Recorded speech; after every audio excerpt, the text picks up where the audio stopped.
大家吉祥如意，阿弥陀佛。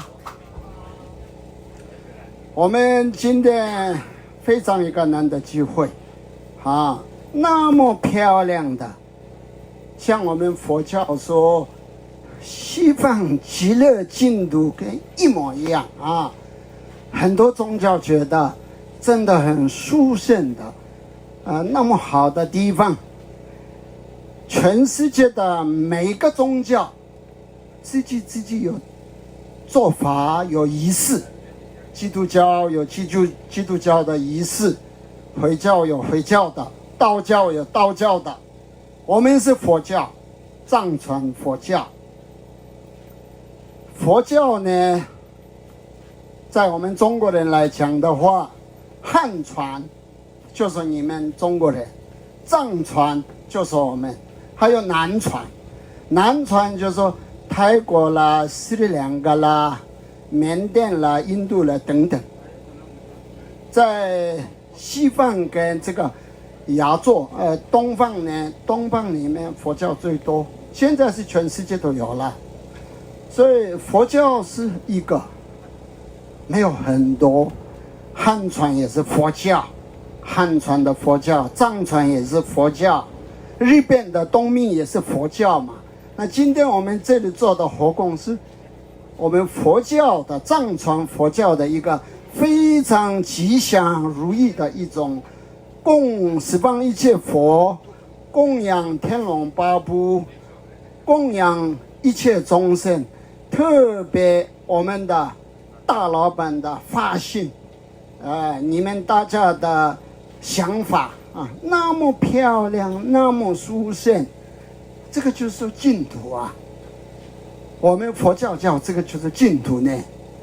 这边喜欢很多人，也喜欢很多天龙八部，也是有。如果有钱有姻缘的话，如果我走的话，我再放在这里呢，可以吗？所以这个是我们的文化。这个是我们的宗教的重点这个可以供养十方一切佛，也供养众生，这个是很重要的。我们有去过这些很多坟墓啦，很多地方去过，这个最漂亮，又最殊胜所以我们火供供养不止，我们修行人这个整个净土，整个漂亮的地方。全部供养十方佛菩萨，这样功德大不大？老板会不会顺利？大教会有没有吉祥如意？你看台湾没有水，今天准备下雨来了台湾水来了。我们佛教的说法本来就说世界和平，众生欢乐，国泰民安。今天老板一起参加的大家家庭平安，事业顺利，身体健康，我们这个净土越来越旺，越来越好，好不好？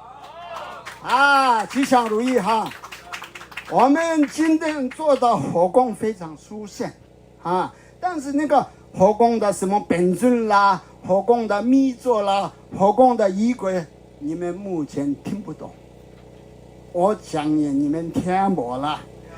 你们主要，我们是佛教，宗教你们最慈悲最智慧，到这个净土里面做上供养下不是很难的机会大家的机会，老板的福报这个地方的天龙八部鬼神或者人天，他们会高兴，他们欢喜。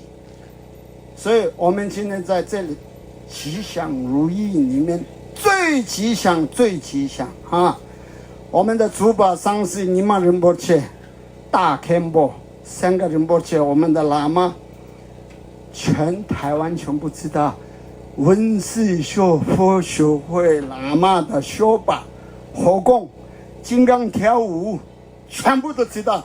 所以今天我觉得非常吉祥如意，非常好，谢谢，不要讲太